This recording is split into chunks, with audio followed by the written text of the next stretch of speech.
What's going on, guys? We're going to give you a tour of one of our locations. This is the Albuquerque location, the Albuquerque West.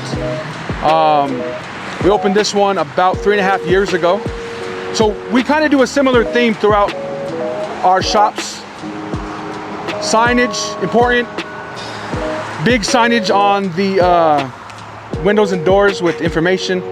We have flags out here. This is a busy location.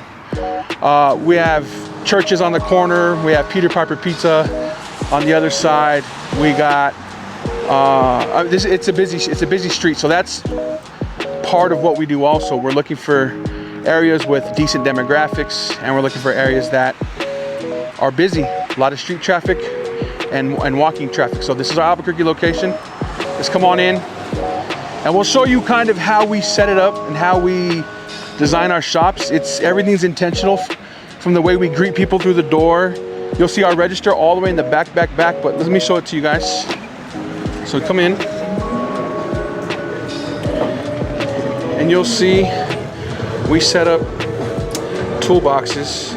The toolboxes have been pretty dope to use.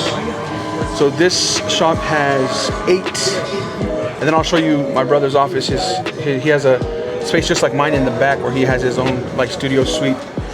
He uses it as an office, meetings with managers and that type of stuff. But let's keep walking. So remember I was telling you how we set it up so where you walk in, the waiting area is there, there's a TV. We greet people as soon as they walk through the door, offer them water while they're sitting, and then you have your stations. This lighting has been dope, that's been a game changer. And then you make your way all the way to the back. This spot's dope because it has the artwork on the wall. Done by Marcos, actually. Marcos killed that. But if you come back, wash station in the back, simple. And then we put our register area in the back so that when you're done, you come back here, ring it up, and then we check you out and walk all the way back. I think part of that was when we first opened, we were like, we didn't want the register close to the door, just in case, safety, thinking about the future. But it's also worked out because it's an area that it's just back here, and when you're done, we have product that you can buy, and it's all kept back here in a clean area. So if you turn around real quick, this is the design of the shop. That's how it looks. It's where the barbers. Okay, now let me show you the back area. As far as it's kind of dirty. You can tell he's been chopping, but it's all good. This is his space. You guys seen it in the video before. We did the interview with him, and this is kind of like his private suite that we use to do interviews. He's starting to do his content stuff here, which I'm gonna steal it. I'm gonna steal his lighting for a little bit. Look how good this is. See, but even this, guys, was strategic. The way the lighting is set up, the way the paneling on the walls, right? So when you're thinking about designing your barbershop, or whatever that looks like, you're gonna wanna think the most important things. Where is the seating area gonna be? Lighting, and how are the barbers gonna be able to keep their stations? So the mirror, the stations, and on the way out, remind me, I'll show you the mirror now. But let me first say this, we didn't start this way. We didn't have the money. We had 4 or 5 stations, then we added another one. We didn't have the toolboxes. We only had enough money to build our station, so we got some plywood and some 2x4s, and we painted it in really tight budget. But as you build, you reinvest back into the business, reinvest back into the marketing. It's a double-edged sword. You're marketing for your shop, and then you're trying to make your shop more presentable. So let's go out real quick, and I'll show you the mirrors so I don't forget. So investing in good chairs is key, right? You're gonna want to do that. These toolboxes have been A1. These are I think they're Home Depot, Lowe's, something like that. But these mirrors were a good find. I think we got these online through Big Lots. It was the biggest mirror they had.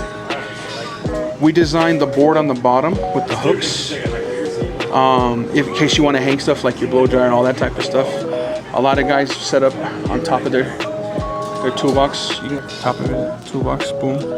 Okay, and then that's it. The flooring, you guys seen the flooring when we walked in, right? But again, that was something that, watch me fall, boom.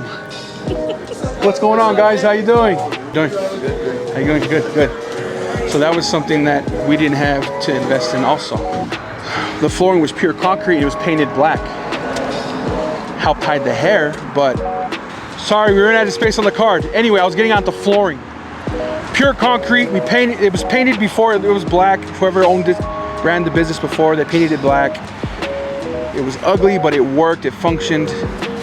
We painted the ceilings ourselves. We put up the grid lighting ourselves. The flooring was upgraded, but that was all through saving, budgeting, right? Because none of this works without budget. So let me wrap it up with this. You can't just jump into the business thinking, oh, I'm going to just kill it and then I'm gonna go buy a Ferrari. You have to be strategic. You have to put a budget together. You have to plan. And then when you get the budget together and you've saved it and you've reached that goal, then you reinvest back into your business and reinvest back into marketing. Keep your shop looking clean and keep your barbers busy. You're set up for success. You're only gonna win from there. This is our location here in Albuquerque. The next one I'll show you guys is the one in Rio Rancho. If you guys have any questions or comments, comment below. If I don't have all the answers, but if I can, I will. I appreciate your time. Stay up. God bless.